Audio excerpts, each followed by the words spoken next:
Hello and welcome back to the Wheel Knowers Formula One podcast. My name's Josh. I'm joined as always by Sam.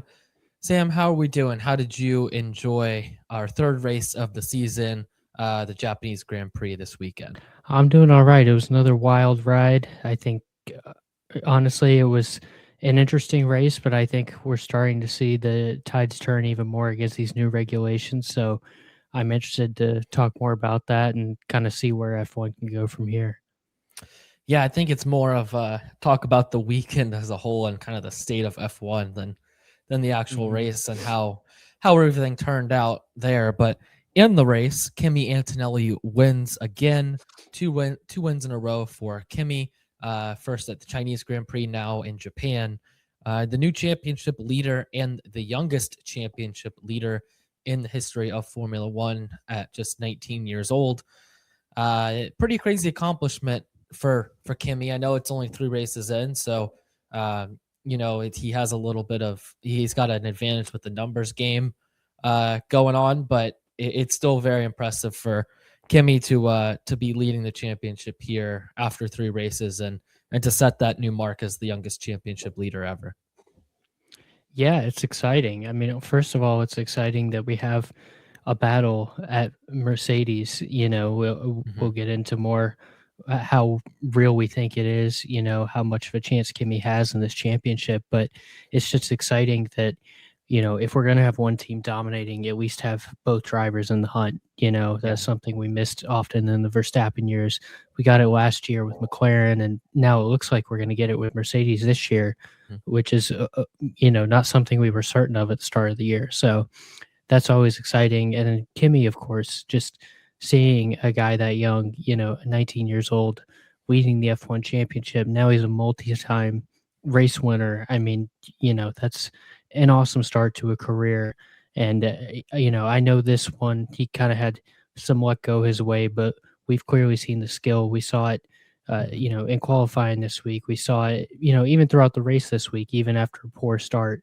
He kind of scavenged it back together. Even if he didn't get the safety car, it would have been a good finish for him. So, yeah, it's a really cool story. Putting aside all the other problems that Formula One has this year, it's a great story and sort of a great talking point for the series right now. Yeah, I agree. I just think with what we saw, like you said, right when. Of course, it took some luck for Kimi this week with the timing of the safety car, but I do think that he did have the pace even after yet again another poor start from him. I think he ultimately did have the pace in the race. You saw once he got clear of some of the Ferraris and McLarens that he dropped behind, and right before the timing of that safety car, he was hunting down George and Piastri out front pretty quickly. He was dropping that time pretty rapidly once he got into some clean air. And I do think he had a car fast enough, even if the safety car doesn't come, to still win that race and put a good fight up with George in the end. But of course, he does get lucky with the safety car and is able to take advantage of clear track out front. And the whole thing with the Mercedes right now is it seems like you have to the only way to beat them is to keep them behind, and whether it's through luck or through good strategy or whatever. If the Mercedes does get out front, that's when they really cruise and they really show their true pace.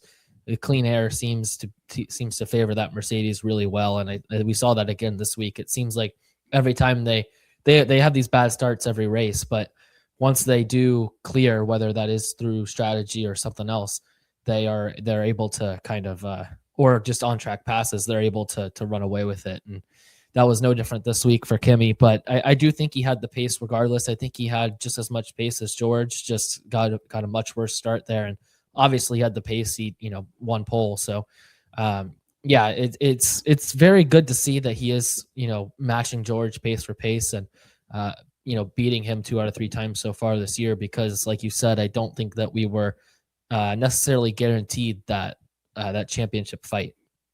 Yeah, you're exactly right. I think it all comes down to staying in competition with Mercedes, holding them behind for as long as possible. Obviously we've seen their troubles with race starts over and over again. Kimi had kind of a disaster with that this week. So, it's possible to keep them behind for a while, but once they get that second plus advantage, it's Yeah. game over. I mean, Kimi is just flying out in front of the rest of the field. We've seen Russell do the same thing. Kimi wins by 13 seconds this week, and it didn't even really feel that close. Yeah. Once they got more than 2 or 3 seconds ahead, you knew the race was over. So, yeah, I mean, they clearly still have the pace advantage. There's some jockeying behind them, and things are getting a little more interesting. But right now, it's clearly them and everybody else. And we'll see if that changes. I was thinking today about the fact that now we've got this month-long break, and I assume this break will not have like the summer break rules, since it's an unofficial break, and teams will be really in there just grinding and innovating now with 3 race weekends of data. So we could see some shakeup, but I don't think there will be enough of a shakeup in just this month for anybody to all of a sudden come out and be well past Mercedes. The best we can hope for as fans is just a little tightening of the gap, I guess. Yeah, I want to get to more of that in a minute. That kind of second place battle and who has the best chance to take it to Mercedes, if anybody does have a chance. But this, and you mentioned this a little bit too already. This inter team battle that we're seeing, and it's much closer than we expected. These between George and Kimi. I mean, I expected Kimi to come in and win some races this year if the Mercedes lived up to the offseason hype that it had, but I was not expecting, him to take the championship lead so early in the season. Part of that has been, I feel like George has had some issues. You saw an issue in qualifying in Q3 in China, and then he was struggling with the car a little bit this weekend as well. But Kimi has, taken full advantage of that, to Kimi's aid, and I wasn't expecting a championship fight to be on this season, if I'm being completely honest, but I think we might have one on our hands this year, between Kimi and George, which is, I think it speaks to, the caliber of driver that Kimi is, that he's only in his second season. He's 19 years old, and we're sitting here and we think that there actually could be a chance that he takes on his much more experienced and still very talented teammate. Yeah, I actually went to go look at the odds at 2 of our major sports books in the US, and one of them has Russell as a slight favorite, and the other has them tied right now, Wow. effectively with the same Yeah. odds. So I think for me personally, I haven't moved too much off my stance from last week of, I still expect George to win this title. And I don't think it's going to come down to the last race or anything, just because we've seen so much more of him. Has such a deeper track record in F1 and was the dominant driver of the 2 last year. But I do think, we've seen back-to-back races now where Russell's been a little off the pace, had some trouble, and I think that's certainly a concern. We saw him, it sounded like he was struggling with battery deployment in some of his battles this weekend, battling with the likes of Leclerc back there. And it's going to take some time, I think, for all these guys. I mean, it is, for every single one of them getting used to it. We've seen guys have ups and downs already. Like Hamilton had a good first couple races and was down this week. We've seen some midfield guys go up and down. So, it's concerning for George to have back-to-back races that frankly weren't his best, where he was behind Kimi. I would say he's behind Kimi on pace in both. I know he was ahead of Kimi for a bit in this race, but that was, after Kimi's really poor start. So 2 races in a row behind his teammate isn't great. But I still, now he's got a month to kind of rest on it and to kind of retool. And I think he'll come back strong. I think, I still expect him to be the favorite. Although I am, if the weeks go on and this keeps happening, I'll, little by little, I'll get more intrigued at the possibility here of a title fight. Yeah, I'm going to be really looking out for, once we start that European swing, how things go, because that was a very tough stretch for Kimi last season, and I'm very interested to see if he's able to, raise the floor there and learn from last year. Whereas George, he's so experienced on all these tracks. I feel like he doesn't really have a down area on the calendar. I feel like he's kind of proven it at certain points and in all these places. So I'm going to be watching out for the beginning of that European stretch, and if Kimi, kind of continues to be P1, P2, P3 in all those races, then I think that kind of tells the story for how the rest of the season can go. You got to remember too, these at least Japan last year was, I think, a pretty decent track for Kimi, and then Miami he did pretty well as well in the sprint. So there were early signs last year as well that kind of faded in that summertime season, and I think I need to see that again before I can fully put my cards behind Kimi. But I do think that it's certainly possible. It feels more possible than it did a month and a half ago, before the season started, that Kimi could put the fight to George and actually make this thing a real championship battle all the way until 2, 3, 2, even the final race. Yeah, and it may change his mindset now that he's won 2 races. If you're Kimi, you go into the summer break, I would imagine, in a very different mindset than you came into the season. I'm sure he knew that their car was very good coming into the year and knew that he would have a chance to compete for race wins. But to come in and beat your teammate twice, who's one of the best drivers on the grid, to have that championship lead, to sit on it for a month, I think that'll give him a big confidence boost, as it should. He's already, had a very solid first 3 races here. So I do wonder if that'll change his psyche a little bit going forward, and maybe give him some momentum, see if he can keep that up once we get into Miami and Europe, like you said, right after, and Canada as well. Or if George, resets and, like I said, maybe comes back stronger and kind of puts his foot down to make sure that Kimi doesn't get too close here. Yeah, on the flip side, I wonder how this sits for George during the summer, or not summer break, but during this little break that we're getting in the calendar, because his F1 career starts at Williams. He's pretty much told, you keep up this pace and you're going to sit in that Mercedes seat one day, and this is all happening while Mercedes is completely dominating. Lewis Hamilton's winning all these championships, and George is just sitting there thinking, soon enough, I'm going to get my shot in this championship caliber car. And then right when he goes to Mercedes, that championship caliber car, is no longer there. It's new regulations. He's not able to compete for championships. He gets some wins in that time, but it was never a championship capable car during this last set of regs. And now, he's finally back to, okay, this is the Mercedes that I was promised. I got this championship caliber car. Feels like everything's coming together. This is my time to win this championship. And then now you're sitting here 3 races in, you're losing to your 19-year-old teammate who, you also have this prodigy kind of character come in and take that other seat at your team. And I feel like it's just a lot of different things that, George was probably expecting to, or hoping to have a championship at this point in his career once he signed that Mercedes contract, many years ago. And now that he finally has the car to do it again, it's, or for the first time as a Mercedes driver, it's like, no, you're 3 races in, you're 9 points down on your still teenager teammate. It's got to be a crazy thing for him to sit with too. So I'm wondering how that kind of, what's happened so far kind of sits with him as we go into this little break period, and how he manages that for when we come to Miami. Yeah, I would say it would be more of a wake up call, I think, than a hit the panic button.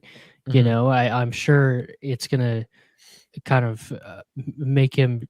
I don't know. Obviously, we don't know his headspace, so I was gonna say take Kimmy more seriously. I'm sure he already takes Kimmy very seriously, but Mhm. just for a guy as young as Kimmy is, who hadn't won a race yet coming into the season, I'm sure George looked at that internally and thought, that he should be able to take care of business if it's just those two.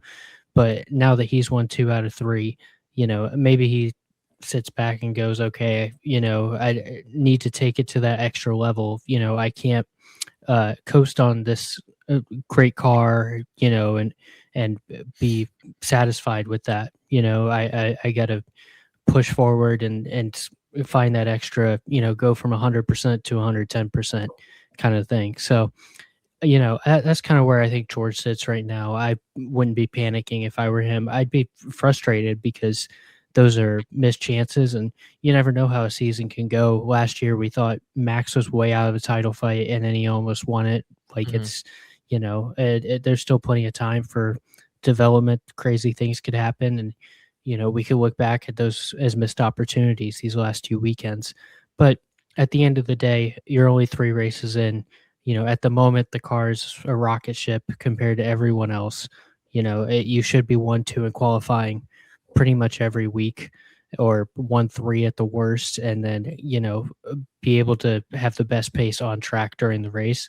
So, if I were him, just kind of take a deep breath and, realize that you're in a great position to win this championship, which I know I'm sure he realizes that. And, I think at the end of the day, he'll, find that extra gear and take care of business. Yeah, I think that mentally this either goes, one of two ways, right? You either are, like you said, get your head down, take the moment in, and I, like you said, for lack of a better term, take the competition a bit more seriously than maybe you had anticipated. Use that to your advantage, and gain from that, and take this time off to learn. Or you go, you got to be kidding me, right? Like, I wait all this time to finally get the car that I was promised, and now that it's here, the young guy, the prodigy, comes in, and now he's already beating me. Like, how does this happen? It either goes one of two ways, and it's going to be interesting to see how George kind of manages that. And I feel like that's what this little break has given us, is it's a time for all the teams to adjust and make improvements, but it's also a time for the drivers to take stock in how the season's gone so far. And for Kimi and George, I think both those are the two where the mental game is going to be really interesting over this break. Yeah, absolutely. And we saw that throughout last year too, with going back to Norris and Piastri again. We saw it with like Oscar, was cool and calm and collected and had this mental edge. And then Lando down the stretch sort of refocused and refound himself and ended up, being the much better driver for the last third of the season. So Mhm. these things can go, in circles, they can go in cycles. We could see Kimi be the guy at the moment, and then George, make a big comeback and be right back on top. So, like I said, not overly worried about George. Just a little frustrating, I'm sure, for him back to back weekends with those struggles. Yeah, yeah. Well, let's get to that second place kind of battle that you were talking about a little bit earlier, of the guys who might have a chance to challenge that Mercedes at some point this season. And I want to start with McLaren here, because it's been a really weird start to the season for them. Back-to-back constructors champions. They get that first drivers championship in, almost a couple decades with Lando. And then they're hit with these new regs, and last week, or the last race, they have two guys that don't even start the race. The first race, Oscar, bends it on the out laps to the actual grid, not even like the pre-race formation lap. And then here they're a little bit behind with Lando this weekend. He doesn't get much running in, but they finally have both guys complete the race. Oscar gets a podium, P2, gets some pretty solid points there in his first actual full Grand Prix of the year, both starting and finishing. And then Lando gets a pretty decent finish for himself, but it's just been such a weird start to the season for McLaren, where they've been so dominant the past 2 years just building a car, and it just hasn't really gone that way so far this year. But so you haven't really, it's been kind of the Mercedes and Ferrari show so far, but McLaren come out here in Japan, and they kind of they kind of insert themselves into that conversation. They're still a little bit behind the Ferrari because points wise, because of the rough start for those first 2 weeks. But I think this weekend they showed the pace to where they have that ability to challenge the Ferrari. I think for P2, because they have a lot going for them, right? They have the Mercedes power that Mercedes have that's given them a huge advantage over the rest of the field. And they seem to have the starts better than Mercedes have. They're more of like Ferrari with the starts, but just a bit more pace. And it's just been a weird year where their reliability has just been horrible to start these first 3 races. You just don't really know what you're going to get from them throughout the entire weekend. And I think if they had that pace, they would be, probably right at Ferrari, if not a little ahead, if they had the reliability. I mean, that they've needed so far this year. They would be right there with Ferrari. But do you think McLaren are, closer to Ferrari in terms of challenging Mercedes, or do you think it's a pretty even battle when you take the reliability factor out of it and just look at pure pace? I mean, I think this weekend was a big step forward for McLaren. I think when you look at their pace, in Australia, for example, Lando finishes P5 there and was well behind the Ferrari guys. I mean, 35 seconds over the course of that race, almost a second and a half a lap there, a pretty massive difference. But by the time you get here to Japan, they're neck and neck. I mean, Oscar finishes ahead of both Ferraris. Lando finishes ahead of one of them. And, for me, I think this just was such an important weekend for them just to get a race under the belt. Both cars finish, both with solid point finishes, one on the podium. I think this really shows that they can compete with Ferrari if they can hold up the reliability. I still would like Ferrari ahead if, by the end of the season in constructors, because we need to see more from McLaren from a reliability standpoint. And, they're not going to DNS every week like they did back in China, but we've seen great reliability so far from Ferrari and haven't really seen any issues from any of the Ferrari powered cars. Whereas Mercedes or McLaren, sorry, has had their struggles throughout all 3 races. I mean, even this weekend, Lando, having problems in practice, no FP3, like battery issues. He's had countless issues to his car already, and Oscar has had his own issues. So, yeah, I think we need to see a couple more weekends, clean weekends like this from them.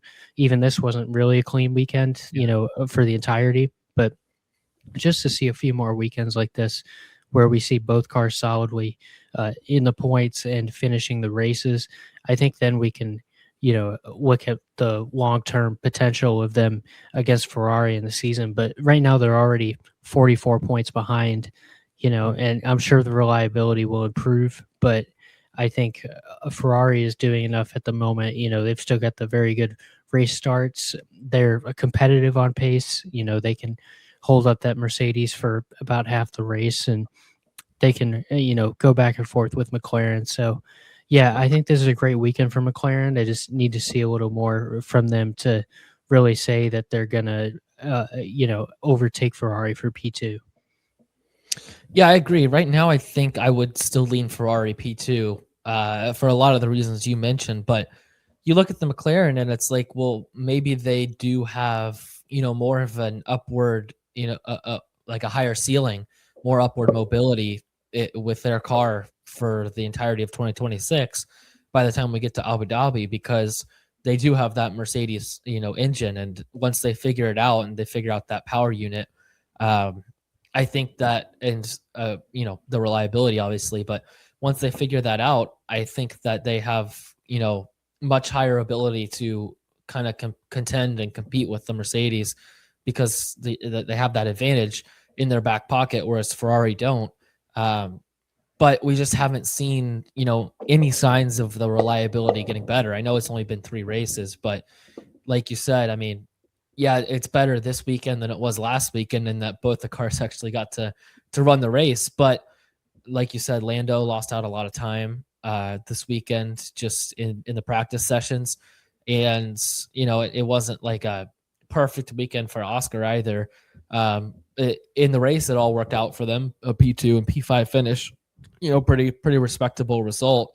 But so, yeah, it's like I think the Ferrari has the advantage because they just have the reliability, and that really matters, especially in the first year of a new reg set. But like then you look back at the McLaren, and I feel like when Oscar was out ahead, he was, and we've seen the Ferraris hold back the Mercedes too, but he not only held back the Mercedes before that first safety car of George, but he was actually, opening the gap up a little bit before that safety car came, was Oscar. So, I think they might have a little more pace in the tank there as well. So it's just one of those where there's a lot going for both of them in terms of where they can finish in this championship. But Mercedes or McLaren are definitely going to have to shore up these reliability issues if they want to make it, a battle with Ferrari and then possibly punch above that and compete with the Mercedes, for a few races. Not that they're going to close the gap and win the championship, but they could contend and, win a few races in that aspect. Yeah, I will say I do understand your point. I think I agree with the point of them having potentially higher upward trajectory. I mean, we already saw this week. I think it's tough to know for sure because of the Behrman safety car, but we already saw Piastri look very competitive and look like he probably had a better chance to win that race, than any Ferrari driver has had a chance to win any race this year. Obviously, he had the track position, but also, they just have very good pace, keeping the Mercedes behind them. So, I think they're already, when they're at the best, at least level with Ferrari, it seems, from a pace perspective. But, I mean, right now I'm looking at someone posted a list of Lando's car issues. This doesn't even update it like for quali and race in Japan, but almost every single session there was something like it's, some of them are more minor, like it just had an issue with his mirror or something, but there's like all three practices and quali in Australia, sprint quali and race in China, and then like all three practices in Suzuka, like, so there's always something. And yeah, they've got to shore that up. They've got to, at least limit it to the minor issues. You can't be missing sessions. You can't be, putting yourself in that poor a position. They're already, I believe, one upgrade away from getting a penalty, for the that we usually see in the last few races of the year. We could see as soon as Miami. So, that's a major red flag for them. So, yeah, that's why I'm kind of a little more hesitant on them. But I do agree that their upside is probably higher, especially if Mercedes do more to share with their customer teams, because that was a concern at the start of the year. But they seem to be doing better and have improved on their pace since Australia. Alpine's doing very well, and Williams has their own issues, I guess. I don't know. Yeah, as you're explaining this, all these issues for Lando pretty much won in every session. I just thought, is McLaren just Aston Martin but with Mercedes power unit? Like, they got a car that's kind of just falling apart left and right, but they got a great power unit behind them, and like, maybe once they understand that, they'll actually be able to go somewhere. But yeah, it's just been such a weird start for them because of like all these issues that are just like the car can't can't stay together.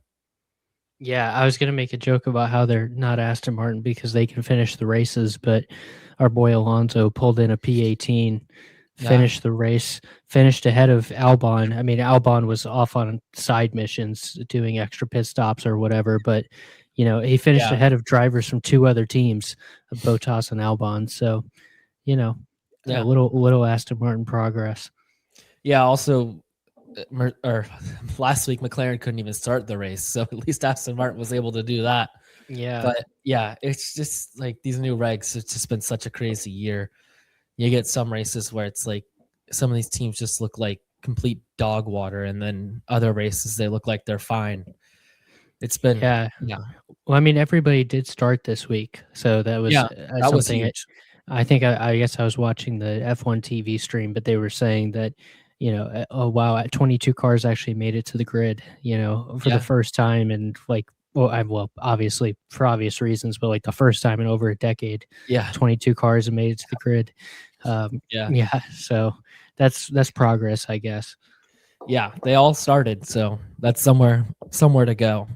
Speaking of the regulations, I think we should get into more regulation talk. I don't know if we're gonna have to talk about these after every race this year, but like to just talk about the racing. But it feels like we just have to talk about it, and especially after some of the issues that were brought up this week with the regulations of now this is kind of turning into is it possibly like a safety issue now that these regulations are causing of where the speeds are so much different of one car conserving and gaining energy, getting more energy into the unit versus a car that's deploying all of it is just it's outrageous the level of the difference in speed between those two cars. And that's what we saw when Ollie Behrman came up to the back of Franco Colapinto um, during the middle of the race in Japan. And Colapinto was trying to get his battery re-energized. Behrman was deploying all of his energy, saw a massive gap in speed heading into the corner, and it ultimately resulted in Behrman having to take evasive action, run off the track. A big crash into the barrier, 50G crash, is what Haas said. And yeah, it's becoming a thing where now you have to look at these regulations not only from a racing standpoint, but from a safety standpoint too, of these guys getting in huge accidents because of the difference in speed and the issues that can cause. And yeah, lucky to see Behrman walk away from that one, relatively unscathed. Was walking away with a limp after the incident when he got out of the car, but they said no fractures, so that's a good thing for Behrman. But yeah, just a big hit, and glad that he's okay. But for the bigger picture, you see these regulations through yet another lens of it started out as the super clipping, and then we started talking about what qualifying is really bad, and now it's this might be a safety issue that's even bigger than any of those things. Yeah, I was definitely worried when he came away from the crash and saw that limp. I thought maybe it Yeah. was some sort of a broken ankle or a knee Mhm. injury or something. But yeah, I think, I mean, this is clearly a safety issue with the number of drivers coming out and speaking about it. Mhm. We saw Max Verstappen, we saw Lando Norris, we saw, I think the driver I saw that had the best point was Carlos Sainz was talking about it.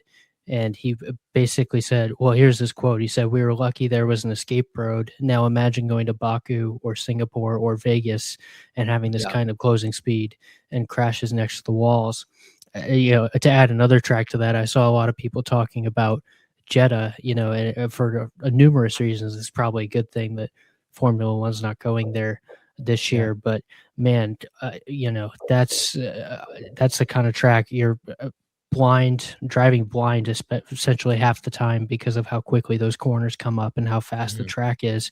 That could lead to a really, really bad accident. So yeah, this is absolutely a safety issue, and it certainly is something that could force a change with the FIA, because I think those are really the two things that they're going to listen to are, obviously money talks and safety. I think those are really what it comes down to for the FIA. And we've already seen, this is kind of a little bit of a side road from the safety talk, but I saw so many people this week saying either I'm done with qualifying, I'm just going to watch the race, or it's not even worth watching the race, I'll watch the 10-minute highlights or whatever. Other people just saying, I'm going to go watch different series.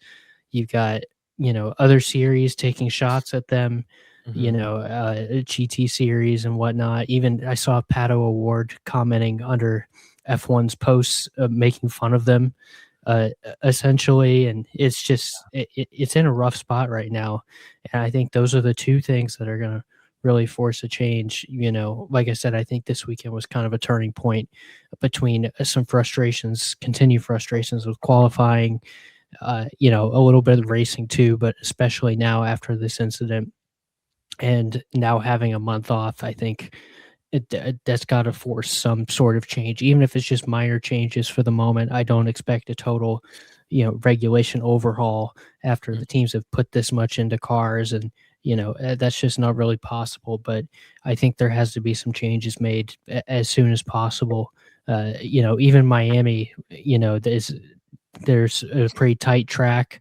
There's a couple straights on that track that could lead to some bad incidents. So yeah, sooner rather than later, I think would be great for F1 to make some changes, and I think it'll help on both sides. Obviously, safety, should always be number one, but organizations like this are always going to be focused on the financial and fan side too. So I think all around it's a slam dunk for them to make some changes and get this figured out. Yeah, I think there's a lot to unpack here, but staying with the safety thing for just 1 second, I think we saw coming into that corner, right? It was like a 92 km/h difference between Behrman and Colapinto. And then, I'm not going to blame Colapinto for this because you don't know what's happening. But he does move over slightly towards the middle of the track, which I think definitely, hurt Behrman's like opportunity to avoid that without going into the grass. But it's more than that. It's not. I'm not going to blame Colapinto for that.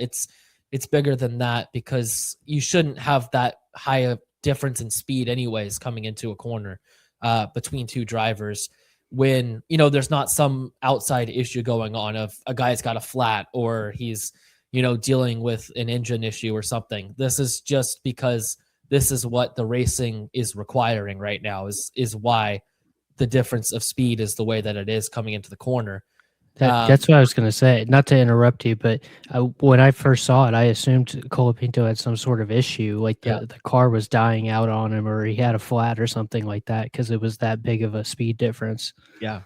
No, yeah, it looked like that because you just don't see a speed difference that big. And I thought for a second, I didn't really look at the background of what corner it was. I thought maybe Colapinto had just come out of the pits or something and was getting tires warmed up, but that wasn't really the case either. So it was it was all just because this is what the racing requires, is why Behrman was put in that position and had to make that decision that could have cost a lot more than just a damaged car and a little bit of a bum leg.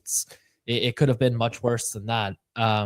And it's sad to like think this way, but it makes you think, if safety, and you mentioned money as well, but if safety is really the only thing that can make us or not us, but can make the FIA and F1 actually make real change with these regulations. And did they need to see, you never want to see anyone get in an accident, especially like a 50G impact like that. But did they need to see a car have a significant impact because of the racing that these rules and regulations have required to make a change and to really consider actually making a change? Because for what it's worth, I don't think fans coming out and saying I don't like this type of racing is gonna do anything. I think maybe years down the line they make a change, but it was not going to have an immediate impact because we talked a lot about going back to the NASCAR thing too, of some of the choices that they made. And what I've kind of realized is these big companies, once they make a big decision like this, they don't like to admit that they were wrong in any of it. They take as much time as they need to try and prove that they're going to make it work. It's almost like when you make a big trade or you draft someone like number one overall and you're like, no, we're going to keep starting them because this has to work. Like, we've sunk everything into this and it has to work, whether it's the right decision or not. I feel like that's the way that these organizations look at regulations and rules and beyond that, like media, how they present the broadcast. I mean, just about everything.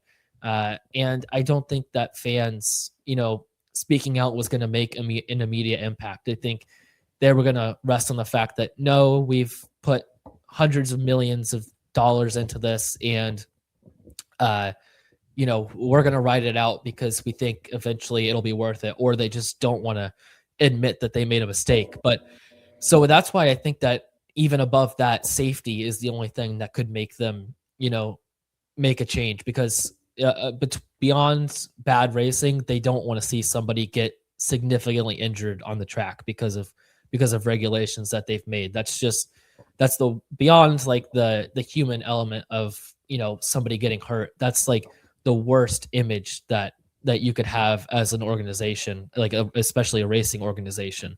And yeah, that's why I think safety and having, as much as it sucks, an incident, that's kind of a big one, a big crash due to these regulations, is the only thing that would ever make the FAA F1 maybe think about actually making a significant change to the rules.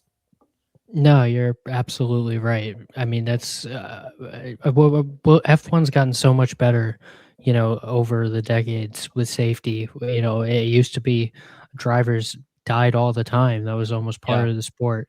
And then, the last few decades has gotten much, much better. Obviously, since Senna's tragic passing, the incidents have gotten much fewer and further between. But at this point, we have so much technology, so much development, so much goes into the development of these cars and the safety of these cars.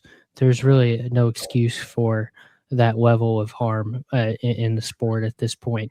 I think that should be priority number one, even above the racing, Yeah.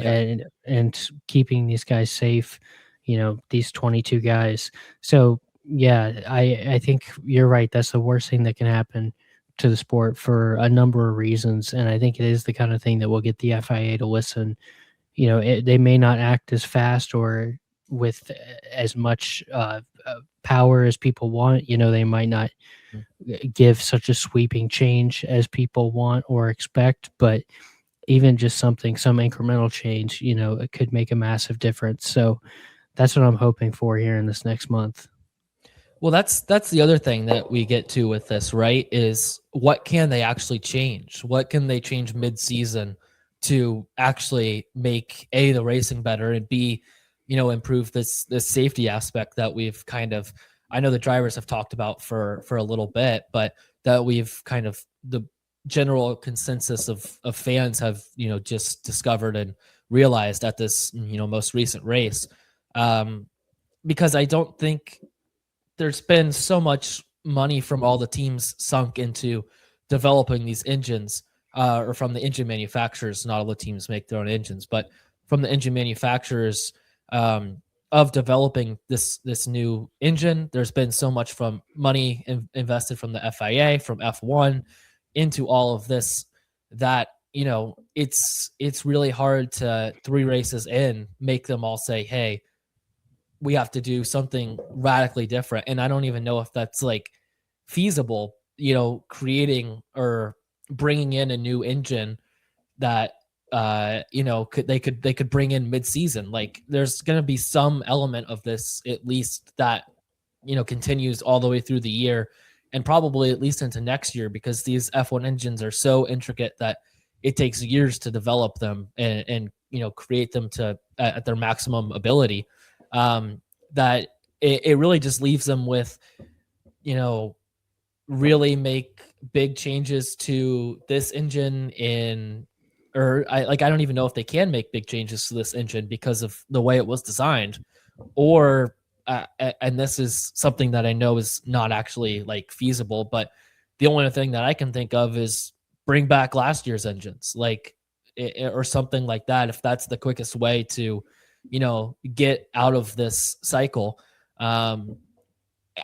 It's, the racing last year wasn't great, but I don't think that was an engine thing. I think that was a car design thing. I think those engines with this car would actually race a lot better. But yeah, I know that's not like an actual, feasible option for them to pursue, but that's like one of the only things that I can think of for them to do that would be a somewhat quick fix. And even then, I don't know if they can make a change, in mid-season by doing something like that. Yeah, I mean, they're gonna have to get creative, whatever it is. I think, the change that we've talked about, of course, is with the battery, Mhm. making it a little less battery reliant. I think, that's something that has already been talked about, and something that I think is pretty feasible. And yeah, they just got to stop the speed difference, got to stop the super clipping. Those should be priorities number one right now. And Yeah. just that, I mean, that'll give you a safer product and a more entertaining product. It's a win-win, Yeah. in my opinion. Yeah, I don't want to interrupt, but we saw them kind of limit, and I don't know what the percentage was ultimately in the end of power, but they limited the electrical output part of it a little bit in qualifying in Japan, and I feel like that didn't really make a huge difference. I mean, you still had guys complaining in qualifying pretty significantly. Um, I think Leclerc was saying like I'm going faster in the corners and losing it all in the straights. Um, we saw multiple people saying you can't really attack, like you're not really attacking the corners either. You're just kind of losing speed everywhere. Lando saying, it's like heartbreaking to see you drop like 53 kilometers on the straight, um, kilometers an hour. So it's like I don't know, because and this was all from the changes that they made to this weekend. So I don't know, like, what level they have to push it to where this is not really that much of an issue. And it's hard for us to sit here and say it because we're not like engineers. I don't know how that gets fixed ultimately in the end, but there's plenty of smart people out there that I think should be and probably are working on this right now and trying to find some solution to it. Yeah, I mean, there's plenty of potential solutions. I know they're some of the best engineers in the world. I'll leave them to it, but yeah, it got to be something sooner rather than later. I think it's been a rough few weeks for F1 from a fan perspective, from a driver perspective, and obviously safety number one, and then also you have to stop the negative press that you just can't have your drivers coming out. I'm glad the drivers are being honest; they should Yeah. be, but you can't have your drivers coming out, pretty much the whole grid now, saying these cars are Mhm. terrible and why are we doing this? Because that just doesn't incentivize anyone to keep tuning in.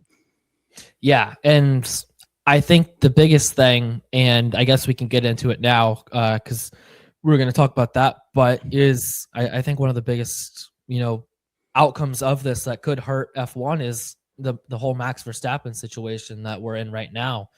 And it's becoming more and more evident, like by the week it seems like that Max is pretty open to leaving F1 like at the end of this year if things don't start to look better. And when you have your main guy, the guy who is supposed to be like this generation's driver, coming out and saying, "No, I'd rather not. Like I'd rather spend my time elsewhere than racing in this type of car and this type of regulation." Like you said, I'm glad that these drivers are speaking out, but from like the F1 organization perspective, like that's got to be the worst thing that you could be seeing right now, because he is like supposed to be, the kind of not backbone of the sport, but you know what I mean? Like he's the guy right now. And when you have the guy coming out and saying, "No, I just, I'm really considering not doing this next year because I just hate the racing so much." It's like that's a really big issue for F1 to try and tackle. It is. I mean, we've talked before about Max potentially leaving, and then you have the likes of Lewis and Fernando on the tail end of their careers, and F1 potentially having a bit of a power vacuum here coming up. I think I was thinking about this today. If you're Red Bull, I mean, it's got to be like full on crisis mode there Yeah. right now. I mean, they've kind of flown under the radar a little bit compared to the likes of Williams and especially Aston Martin, but this season so far has, I mean, this is derailing a little bit from your original point. I apologize, but I mean, right now in the constructors, they're behind Haas and tied with Alpine, and their best driver is threatening to leave. Hmm. Uh, I mean, so this really the reverberations, of this potentially, if it happens, go all over the sport. Potential driver changes, like we saw when Lewis went to Ferrari. We saw all the changes that came from that. We could be in a very similar position here next year, and yeah, I mean, I don't want to freak out. I feel like sometimes, you get these big headlines and everybody assumes something's going to happen and then it ends up being okay. Hmm. But, I mean, yeah, you've got to be freaking out if you're F1, if you're Red Bull, the series and the team will both survive if Max leaves, but that would be a massive, massive hit to lose a driver that I think is pretty unanimously agreed to be the best on the grid at this point, and one of the faces of your sport. For him to be asked every week, basically if he's going to leave, and every week he has to keep answering the question and keep saying, "I'm not enjoying this right now." Yeah. That's just continual bad press for F1, and it really, I'm sure, is starting some fires over at Red Bull. Yeah. It's just like I can't imagine being in that position because we've never, I at least not that I can remember, like had a driver at the top of that series leave because they're like, I just don't like the driving here. Like I'm not enjoying driving the car. It's like not even because their car is bad. I think if their car was just not great, like they were just struggling with the, coming into new regulations and all that, I think Max would be okay to battle through that and work it out, work towards building something that's better. But I think it's truly that he just doesn't enjoy driving, like the driving this way, like driving in this style of racing. And it's just like we're entering new territory because we've never seen like a guy at the top of his powers just go, no, this really isn't for me. Like I'm good. And yeah, like you said, it's continual bad press, and it's like I'm trying not to be so like Debbie Downer about these regulations and stuff. Like, I still think at the base of the car, there are things that I like in terms of there's, less ground effect, there's less dirty air behind the cars. They're a little smaller, they're a little lighter. The tires are, a bit, they're not as wide. There's things that I like here, like at the base. So it's hard to be so down, and you don't want to be, but at the same time, it's hard not to be because there's, this isn't what a lot of people want to see. And it's also hard when it's, you don't know if there's really an end in sight. And yeah, it's just all building up. And it's just, yeah, I feel like we've been long-winded on this, and trying not to be too down, but it's pretty hard right now when it seems like nobody, including the drivers, are really enjoying it. Yeah, it's hard not to be down on it. I mean, I'm not changing my tune too much about. I still think that there's a way that they could do this, sort of a hybrid system, and make it work. We've seen it work in other racing series. We've seen, battery and electric deployment, used successfully in other series, not counting Formula E even. So Yeah. I'm not saying that this whole thing is a failure, but I'm saying that certainly, the vibes are not good, for Yeah. lack of a better way to put it. And especially as long as it's a safety issue. If it's just bad racing, you kind of feel like, okay, we'll get there. It just takes a little bit, and that's kind of how I felt at the beginning of the year. But now that it's clear more and Mhm. more that it's going to be a safety issue, the urgency gets bumped up. Yeah. And yeah, I mean, just to bring it back to Max, it's just tough for the series to have to go through this every week, and uh, tough on the fans. And I'm sure it's going to get frustrating throughout the year hearing him asked about it week after week. And I'm sure he's not going to give an answer, until close to the end of the season, which obviously is his right. He doesn't have to, but it's just going to be frustrating to hear this talk week after week, especially if the racing doesn't improve. Yeah, yeah, it's a long road that I think we're about to go down here. But yeah, at least I think, there might be some urgency with the safety thing. Unfortunate circumstances to push it that way, but at least that might help out a little bit. Beyond that, Verstappen has had a pretty hectic week, even beyond the rumors about leaving after 2026. He starts with last weekend out of the Nürburgring in LS2. In the top class there, he wins for the first time in top class, but then is disqualified after the race. The team used too many tires. I think they were allotted 6 tire sets over the weekend. They used 7. They used an extra one that they weren't, I guess, intending to in qualifying. That got them disqualified. And then he comes, over to Japan, is doing his press stuff early in the week, and kicks a reporter out of a press briefing or whatever they're, a media session, I guess. And for the question that reporter asked him back in Abu Dhabi after the championship, where he lost by 2 points, which was essentially, I don't have the full quote pulled up, but essentially like, do you have any regrets about the George Russell incident in Spain? Purposefully running into him there and getting the penalty, losing all those points, which, could have flipped the championship if he didn't do that. And Max took some offense to it at the time, and obviously he remembered that reporter and said, "I'm not answering questions until this guy leaves." And that kind of created some buzz early in the week as well.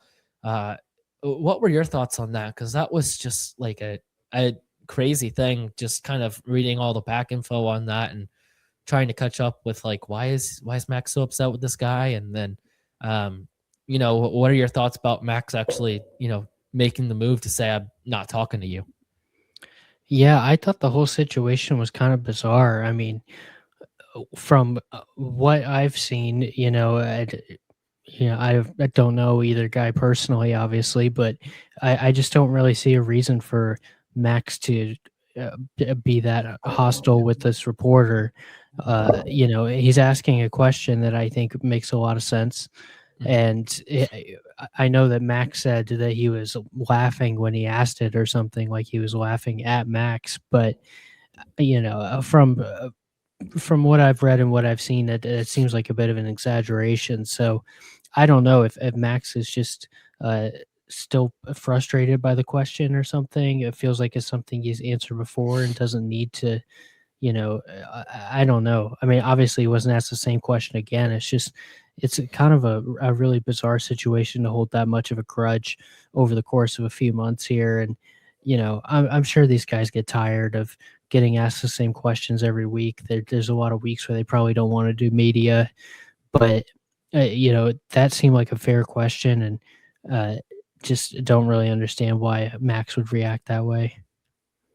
Yeah, I'm right in the same boat. I think I don't, like you said, don't know either of these individuals, but like personally, but maybe the reporter, is kind of a bad guy. Like I don't know, maybe he's like a bit of an a-hole, but I I don't know, but he might have been asking that question, a little bit in jest and with, I think Max said, like a smirk on his face. But at the same time, the question itself was completely valid. Sometimes and Max was in a pretty tough place. He just lost the championship by 2 points, and to have that question asked at that time, I could see why Max would be upset then. Like, I get it. Emotions are high. You're upset anyways. Like, things didn't go your way. Having that asked at that time it's probably got to be a little annoying. But also, the question is completely valid, and you gotta, you're a public figure. You're you got to answer these questions for why this happened, or you got to at least take a little bit of heat and some responsibility for it.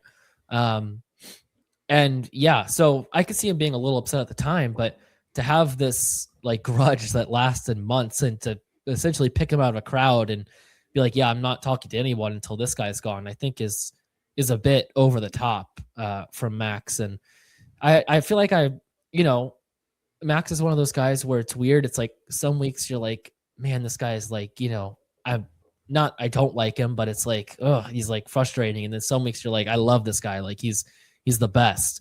And I feel like this is just another one of those things where it's like, yeah, that's, why are we doing that? Like you didn't have to do that. Like you could have just not taken a question from him. You could have just not answered a question if he asked it. Like I feel like it was just a bit of an over the top reaction. And yeah, it's just one of those things where I feel like Max, has these moments and he's allowed to do so, but we're allowed to kind of critique it as well. Yeah, I mean, even if Max felt the question was out of bounds, he asked this question months and months ago. There's really no reason for him to hold this grudge. It wasn't personal. If it was a personal question, something to do with his family or any of that, then I would understand. There's boundaries that you don't cross, but I feel like pretty much anything related strictly to the race is a fair game for these guys. It's their job. And at least the reporter was asking a question that was a little bit, a little bit different, I guess. I feel like these guys go to the media pen, kind of like I was saying, and it's, just how'd you feel about your race?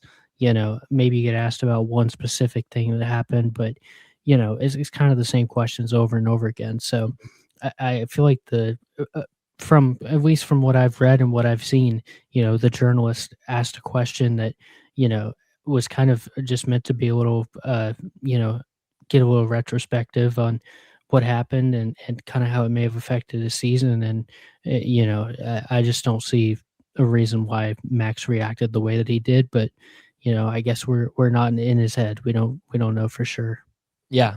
Yeah, I agree. I think it was just a wild ride to start the week of, the race weekend hasn't even started and we're already getting some Max controversy. It was a wild start to the week. Let's move now to Cadillac Corner. Of course, we are your premier number one Cadillac F1 team podcast out there. Race 3, we're 3 races in. I feel like there were some pace improvements this week. It's nothing drastic. They're still off the pace. It's not great. If they were on the grid for like 3 years and this was their pace, it'd be bad. But I feel like they're getting closer. They're getting closer and closer every week. I saw a pretty funny thing from Bottas. Bottas and Perez, they were talking. I think it was after the race, and Bottas said there's a big upgrade from Miami, right? And Checo said huge, and the Bottas said, so Mercedes, watch out. So they're getting on it. I think they're thinking Miami's their time. Miami's their time to shine. First race in front of the home crowd. I think they're bringing major upgrades. Bottas is really great with the sarcasm. Like when right before the start of the season, he was saying Aston Martin was going to win the championship. He's that's kind of his thing. But yeah, I do think. I mean, first of all, both cars finished again, which yeah, exactly. We're taking those for now. We're getting miles. Yeah. I mean, you're looking at about a second. A lap to Sainz and then a second and a half to probably like the middle of the midfield, like the Audis and the Haas's of the world. So there's certainly still some ground to make up, but I mean, I think you're already seeing a little bit of progress. I think, if this team can end the year, even in like the low midfield, like if they're, up where, I guess I was going to say competing a little ahead of Williams, but I'm sure Williams will get a little better, hopefully. Yeah. So, just somewhere, competing with those cars, even if they don't score a point, even if they, struggle to get near the points, just to be, finishing races, finishing in that, P14 to 18 range. Maybe you snatch a P11, P12 in a crazy race, maybe even a P10. I think that's kind of the goal from here, Mhm. but I do think it's another solid race given where expectations are and where the team hopes to go. I think, just having honestly, they've been more consistent with keeping the car on track than some of the other more established teams. So, we'll take that for now and see where it goes from here. Yeah, I think the reliability, like we're joking about, yes, both cars finished the race, but I think that is huge to get as many miles under your belt as possible, this early. And for making adjustments, you have to have those, you have to have the data there to make those adjustments and to know what you need to improve. So that is a big thing. And like you were talking about like that kind of section of the midfield that you would want to be in at the end of the year. Audi's eighth in the constructors right now, tied actually with Williams on points with 2 points. I think Audi has a lot more pace than the Williams does. But I think you would want to be competing right in, whoever it is at the time, that kind of 8-9 range of the constructors or whoever is, on the timing sheets around eighth or ninth at that point. By the end of the year. And the other thing is, are points realistic for Cadillac this year? Is there, do you think that there's going to be opportunities for Cadillac to score points after, a little bit of pace improvement this week from some updates, I guess. I think it is possible. I think it's right on the edge of realistic to expect points at some point this season. Because there's still, the gap is pretty large still, but it's closing, and it's closing with a decent amount of pace. And it all it takes is one race, right? One crazy race, and that can happen. And we've seen, some races already this season where the between reliability and everything else, some guys are higher up than you would expect. So I do think it's possible. I think it's realistic is an interesting way to look at it, because I guess it's realistic, but I don't know if we should like expect it, right? Like it's Yeah. realistic that they can, but I'm not sure like you should be expecting at any point this season a Cadillac points run. But I think there's a decent possibility that it happens. No, I wouldn't bet on it, if Yeah. the odds were even both ways, but I do think it's possible you get a crazy race. You were just talking about earlier the reliability issues all these teams are having. Hmm. You could have another race where there's some cars that don't start, a couple, accident filled race, whatever it is. Maybe you sneak a P10. Maybe only 12, 13 cars finish the race and you end up with a P10, but Yeah. it is what it is. Um, so yeah, I mean, like I said, just getting this into the midfield consistently, competing with the likes of Williams and Audi and Haas, that's priority number one. Uh, Briefly on Audi, they've got their own start problems. I mean, they were a Yeah. disaster at the start this week. Like you said, they've got much better pace than Williams, but they've got to figure out the starts because that really cost them Yeah. a chance at points this week. A Bortoletto fell back 3 or 4 spots, and Hulkenberg almost fell back to the back of the pack. Like he had a real nightmare start. So, Yeah. there's problems up and down the grid right Yeah. now. Yeah, it feels like for Audi on pace, like you see their pace during a race or you see in quali, and I didn't even realize they only had 2 points. That was like a shocker. I was like, wow, I expected a lot more than that. Because I feel like they do have a good car underneath them, but yeah, they're another team that needs to get those points figured, or those starts figured out rather. Because yeah, they have the pace, I think, to be honestly like up there with the Alpines and uh maybe right around Haas, I guess, but somewhere in there. I think they have the pace to be right around there. It's just those starts are killer, and you get back in the back of the pack, especially when you have to fight all the way back from the very back, and you're trying to get around some slow cars, and that really slows you down. Yeah, I mean, if you look at the race pace, they're right between Haas and Racing Bulls. I think they're in Yeah. that class, Mhm. and those are teams that have way more points at the moment, 17 and 12, respectively, to Audi's too. So, yeah, it's just a matter of capitalizing and Yeah. figuring out those starts and making the most of every race. So Audi just hasn't done that yet, but 3 races in, so. No Yeah. panic button. Other than the team principal leaving, no panic button.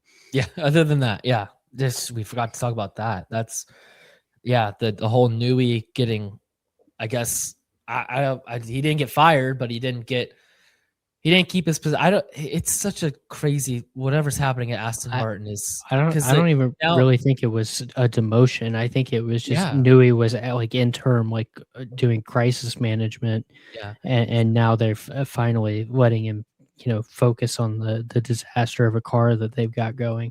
I think it was probably a promotion for Newey. He was probably looking at it like, "Yes, Yeah, it thank probably you." felt like a promotion. Yeah. Yeah, honestly. Yeah, and Lawrence is like, "We don't have a team principal, like, we're doing it differently." I'm like, what is going on here?" Like, this team was supposed to be, like, the team to take advantage of the new regulations, and they're like they're the biggest joke so far. It's insane. Like, they're not well run. They don't have the pace, obviously. The car can't even stay together. It's a health hazard in some aspects. Like, what is going yeah, the Aston Martin saga is one that we could probably talk about for a while. Yeah, it's just a really bizarre situation. I mean, I wonder what they're going to do, how they run their races really in this meantime, with Yeah. Newey, I guess not being team principal, but Wheatley isn't even officially a part of the No. team yet. And I No. don't know when he can join. It might be till the end of the season. I don't know how Yeah. long his gardening leave, as they say. I don't know how long it is, how long he's until he can sign. So, yeah, what a bizarre situation. Yeah. Yeah. It's bad. It's getting late early over there, I think, at Aston Martin. Let's go to our personal podiums. Let's get to a little bit of a higher note here. I feel like it's been a little bit of a downer episode, to be honest. Mhm. Um, for me, I think back-to-back weeks got to go Kimi number one. Kind of, not a great race start, but I feel like he drove the wheels off the car after that. I mean, was really really solid out there, and to be the youngest championship leader ever, to already be beating your teammate, your very experienced teammate in the championship, just 3 races in, I think that all kind of speaks for itself. Number two, I'm gonna go with Oscar Piastri. I think he would have got it even just starting the race. I think I would have put him on the personal podium, but to actually get on the real podium, I think was huge for Piastri, who hasn't got a Grand Prix lap in yet uh, until this point in the season at Japan. And the other thing I was looking at too, I know we touched on it. Norris has had an issue in pretty much every session so far, but Piastri got his first lap in the third race of the season, and he's only 4 points behind Lando in the championship standings. So, yeah, I think Oscar, once he finally got the chance, drove the car pretty well. And then in my P3, I'm gonna go with I don't know. There's a lot of ways we can go here. um, I didn't know if that was a good, like, sigh or whatever that was, or a bad one if you were like a ugh. yeah, I mean, I don't know. I don't want to go like Gasly's like the biggest finisher of the midfield, so I could go there. But I'm gonna go with SD Bestie. We've been hating on him so far this year, just so far getting waxed by his teammate, the Bear Man. But SD Bestie, really solid, race this weekend. Nothing spectacular, nothing terrible. Just like you said, he's the wins above replacement F1 driver, and I think a P10 was like right there, just right where you want him to be. So SD Bestie rounding out my personal podium. Yeah, I think this is actually good news because we've got 2 out of 3 different But I do think that Esteban was a really good shout. As much as we kind of rag on him because he did have a very nice race. Mhm. Was in a little bit of an unfortunate spot with the safety car. Could have been an even better race. So, got to give credit where credit's due. He was the better Haas driver this weekend. Obviously, the accident not Ollie's fault. I'm not holding that against him, but it was a poor qualifying. Yeah. And Esteban, did a very good job qualifying in the race. So, yeah, got to give credit where credit's due there. Um, so for me, my P1 is Oscar Piastri. I think he was really very solid this Yeah. weekend. Obviously showed great pace in qualifying, and then it comes out in the race. Finishes P2, but a very solid P2. Even though he was kind of skeptical of his chances to win the race, I think it was certainly, there's a world where it was possible. Even if not, even if, maybe he loses by 5 seconds or whatever in a world without the safety car, I still think that's a very solid race and a lot to build on there Mhm. for Oscar. So I'm going to go with him P1, his first full race under these new regs, even though it's race number 3. And he's already 3 spots ahead of his teammate, finishing on the podium. Just a nice race for Oscar there. My number 2, I'm going to go with Pierre Gasly. I think he was phenomenal, top of the midfield. When you look at his lap time distributions, the race pace graphic I like to look at, it's phenomenal. A lot of drivers you see 1 lap here, 1 lap there, laps where they're second or 2 off. His is just like, it's like a pitcher's strike zone. They're just pounding the strike Yeah. zone. It's everything is right there next to each other. A great consistency. Obviously, he holds off Max at the end for P7, and he's just, this is beyond this race, but he's just had a superb start to the year so far. And, it's crazy seeing them compared to where they ended last year. Now he's holding off Max to finish P7 when Max was winning races and Alpine was in the wilderness to end last year. So credit to Pierre and credit to the Alpine team there as Yeah. well. Um, Gasly's so good, dude. Like, yeah, he's so good. he really And is. I fear he's gonna have one of those forgotten careers or what could have been careers. After the start at Red Bull and everything. And yeah, he's so talented. I wish somebody would pick him up. I do think it'll be a what could have been. I wonder if there's so many drivers without contracts after this year, and with the chances of There's someone another like Red Bull Max seat leaving. opening. Yeah, well, I mean, that would be something. But Yeah. even if he didn't go back to Red Bull, maybe just in the carousel, maybe something happens there for him. I just would Yeah. love to see him get a shot. Mhm. At a top 4 team because man, I really think he deserves it, especially at this point in his career. Mhm. Um, and then for my P3, I'm going to go with Charles Leclerc. Um, I think he is another guy who kind of got a little bit of short stick with the safety car. Mhm. He starts ahead of Hamilton, seems to have better pace, and then Hamilton comes out ahead of him after the safety car. Gets a lot of help there, but he manages to get ahead of Hamilton, who finishes P6. Not a great weekend for him, but hold on to a podium position, hold off Russell at the end, in the faster Mercedes. I think overall it was just a very solid weekend. I feel like I haven't, hasn't gotten as much shine these first 3 races because Hamilton's been closer to him and because, they're kind of clearly the number 2 car. At least they were the first 2 weekends. So it was kind of it's kind of a not an afterthought, but just not on the front of everyone's minds. But this weekend, I think Charles was excellent to secure that P3 and really set himself apart from Lewis this weekend and keep the team on the podium even when he had an off weekend. Yeah, I think that's a really good shout. I think Leclerc's been really good this year. I feel like it's been the same thing the past 2 or 3 years. Just give him the car. It's just it just doesn't quite have it yet. But I think they're close enough. I think they're there's a chance. Mhm. That's what Yeah. this year's Ferrari's year. It Yeah, always I is. know. I know. And I did think too that, Kimmy put in a great effort to storm back even with the luck that he got, with the safety car. I just those guys, I mean, a safety car or not, I think those 3 guys were fantastic, so I had them a Yeah. little ahead. No, that's fair. That's fair. Let's go to stinker of the week.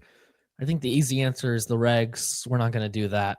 We're going to go to uh I was thinking about just Max as well, but I'm going to go Red Bull as a whole. Um Max misses out on Q3, out qualified by Gasly for the third time this year. Um and it just hasn't been a great start for him. Hadjar didn't really show much this weekend either, and they sit sixth in the constructors behind Haas and Alpine. So yeah, it's Red Bulls. It's not. It's a tough spot right now. Yeah, not really. And then, like you said, they don't know if Max is even going to be here next year. So it's not good days right now. Yeah, it's funny. I'm glad that we had different podiums because we have the same stinker. That's why I wore the shirt today. Frankly, was because I was ready Stinker of to the come week. on here and Yeah. it was ready to come on here and talk Red Bull. And I mean, we already kind of got into it a little bit in the Max segment, but just how much of a, they've really slipped under the radar, right? Because Mhm. Aston Martin had a generational debacle. Williams has, this was the promised year, and they've been far off the pace. But I mean, Red Bull, they're a midfield team right now through 3 races. Like they're Yeah, not even up there with the top 4, they're not sitting, close. yeah, not close. Tied for 5th behind Haas, tied with Alpine, only 2 points ahead of Racing Bulls. I mean, and you've got your best driver threatening to leave. The second driver, Hadjar, obviously has a lot of talent, but he's never, it's unfair to say this because it's only year 2 for him, but he's never competed for championships at the F1 level. He's never Mhm.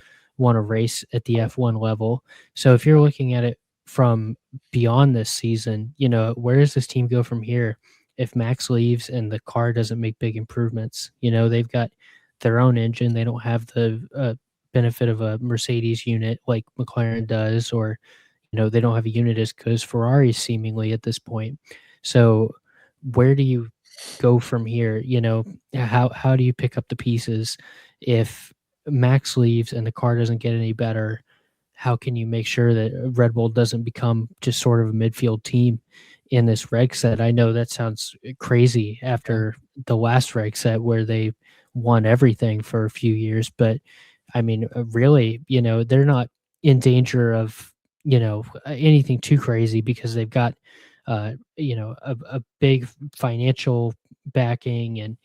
But it's just when you look at the history of this team since they've been competitive, you've had the likes of Max and Vettel, champion drivers, multi-champion drivers, and then Mhm. you've also had your Mark Webbers, your Daniel Ricciardos, guys who won a lot of races and could have been champions potentially in a Mhm. different world, you know, and now you're looking at it for next year.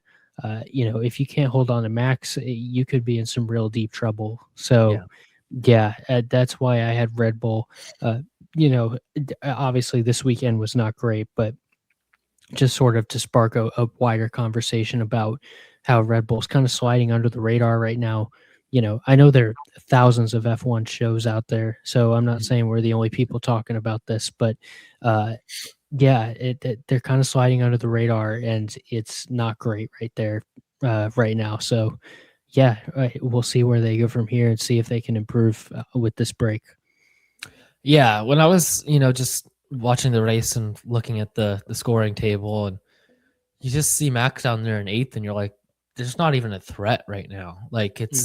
they're not even close to McLaren or Ferrari, let alone Mercedes. There was like a little bit of hope when Hadjar, qualified P3 in Australia, and that's really been about it, like for them this year. Yeah, it's like you said, it's not just this weekend. It's a whole other situation at Red Bull, and it's not looking good right now for the future. Yeah. Like you said, they're right now they're they're a midfield team. That's the pace that they're at right now. That could obviously change. They have a lot of backing.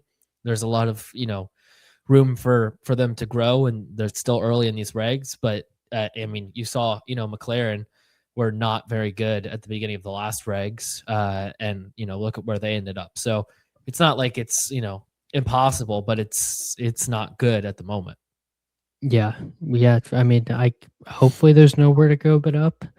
We'll see. But yeah, I don't know how it can get much worse for a team with this much funding, this much backing, this much, albeit brief history, but this much history in the last couple decades of F1. I mean, it's real grim there right now, and potentially could.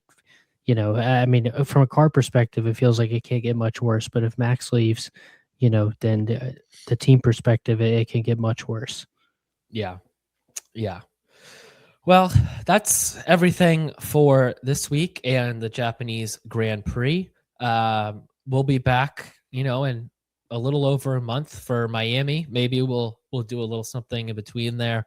I'm not sure. We'll have to work that out. But yeah, that's everything for now. We got a little bit of a spring break instead of a summer break for F1 in 2026. And the next time we go racing, it'll be in Miami, right in our backyard. So yeah, should be super exciting for how everything plays out going forward, and hopefully we'll have some major updates on the regs and everything else by then.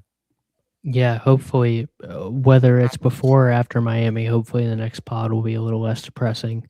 Yeah, well, yeah, but I mean, if the next pod is after Miami, we're going to be talking about Cadillac points. So yeah, it's true. Yeah.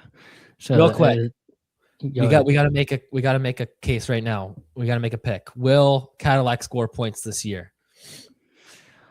I said they would before the season, so I'm gonna stick to it. That they somehow they find one. I'm gonna go yes too. I think it's they're I think by the end of the year they'll be close enough that they can sneak one in. Yeah, I know we're homers, but yeah, gotta back the boys. Got to. And it's I said by the end of the year, but I think like Botas said, watch out Mercedes for Miami. We got some big upgrades on the way, so they're looking to impress the home crowd. I'm sure they will. Yeah. Well, that'll wrap up this week. Yeah, we'll be back soon, and talk about either something in between or be wrapping up the action in Miami. But thank you guys for listening, and we'll talk to you next time. Yeah, we'll see you soon.